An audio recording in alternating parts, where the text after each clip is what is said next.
ஆண்டவராய் இயேசு கிறிஸ்துவின் நாமத்தில் உங்களை யாவரையும் வாழ்த்துகிறேன். விசேஷமாக மறுபடியும் உங்களை தொடர்பு கொள்வதில் தேவன் பாராட்டின மேலான கிருபைகளை நான் நினைக்கிறேன். இன்றைக்கு நான் யோசுவாவின் புஸ்தகம் 21ஆம் அதிகாரம் 45ஆம் வசனத்தை நான் உங்களுக்காய் வாசிக்கிறேன். கர்த்தர் இஸ்ரவேல் குடும்பத்தாருக்கு சொல்லி இருந்த நல்வார்த்தைகள் எல்லாம் ஒரு வார்த்தையும் தவறி போகவில்லை, எல்லாம் நிறைவேறிற்று என்று வேதம் சொல்லுகிறது. நம்ப கர்த்தருடைய பிள்ளையே, இஸ்ரவேல் ஜனங்களுக்கு தேவனாகிய கர்த்தர் ஆபிரகாமுக்கும் ஈசாக்கு யாக்கோபுக்கும் சொன்ன அந்த வார்த்தைகளை இஸ்ரவேல் ஜனங்களுக்கு தேவன் நிறைவேற்றினார். அந்த வார்த்தைகளில் ஒன்று கூட தவறி போகவில்லை அல்லது தரையில் விழுந்து போகவில்லை என்று எழுதியிருக்கிறது.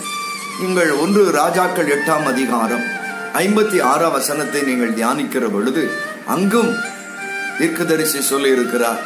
அவர் சொன்ன நல்வார்த்தைகள். அப்படியானால் இந்த நல்வார்த்தைகள் என்ன? தேவன் ஒவ்வொரு தன் பிள்ளைகளுக்கும் தன் ஊழியக்காரனுக்கும் கொடுக்கிற வாக்கு தத்தங்கள், தீர்க்க தரிசனங்கள், சொப்பனங்கள், தரிசனங்கள் தேவன் கொடுக்கிறதான ஒரு நல்வார்த்தைகள். அந்த நல்வார்த்தைகள் ஒன்றும் தவறி போகவில்லை. சில வேளைகளில் நீங்கள் சோர்ந்து போயிருக்கலாம். தேவன் எனக்கு சொல்லி பல மாதங்களும் பல வருடங்களும் ஆயிற்று, இன்னும் அது நிறைவேறவில்லை என்று சொல்லி கலங்கி ஒரு வேளை இந்த கால வேளையில நீங்கள் அமர்ந்திருக்கிறீர்களா? கால வேளையில பிரயாணத்தில் இருக்கிறீர்களா? கால வேளையில ஏதோ ஒரு அலுவல்களில் இருக்கிறீர்களா? சோர்ந்து போன உள்ளத்தோடு ஊழியத்தின் பிரயாணத்தில் இருக்கிறீர்களா? கலங்க வேண்டாம். எசேக்கியேல் 12ஆம் அதிகாரம் 25ஆம் வசனம் முதல் 28 வசனங்கள் சொல்லுகிறது. நான் கர்த்தர், நான் சொல்லுவேன், நான் பேசுவேன், நான் பேசுகிற அல்ல சொல்லுகிற காரியங்கள் நிறைவேறும் என்று எழுதியிருக்கிறார். ஆகவே நம்முடைய தேவனாகிய கர்த்தர் கூட சிலுவையின் மரணத்திலே அவர் சொன்ன வார்த்தைகளில் ஒன்று எல்லாம் நிறைவேறிற்று. கலங்க தேவையில்லை. கர்த்தராகிய தேவன் நிச்சயம் உங்களுக்கு சொன்ன நல் வார்த்தைகள் சீக்கிரத்திலே நிறைவேறுகிறதை உங்கள் கண்கள் காண போகிறது, உங்கள் செவிகள் கேட்க போகிறது, உங்கள் இருதயம் அதை நிமித்தம் களிகூர்ந்து கர்த்தரை மகிழ போகிறது.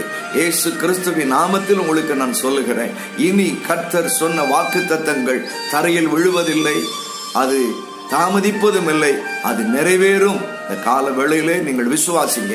கர்த்தர் எனக்கு சொன்ன நல்வார்த்தைகள் நிறைவேறும் என்று நீங்கள் ஏற்றுக்கொள்ளுங்கள், அதை விசுவாசியுங்கள், அதை அறிக்கை பண்ணுங்கள், அதற்காய் காத்திருங்கள், அதற்காய் ஸ்தோத்திரம் பண்ணுங்கள். சீக்கிரமாய் கர்த்தர் இந்த வார்த்தைகளின்படியே உங்களை ஆசீர்வதிப்பாராக. தகப்பனே, இந்த சத்தத்தை கேட்கிற பிள்ளைகள் ஒவ்வொரு வாழ்க்கையிலும் நீ சொன்ன வாக்கு தத்தங்கள் சீக்கிரமாய் நிறைவேற அடியான் ஜெபம் பண்ண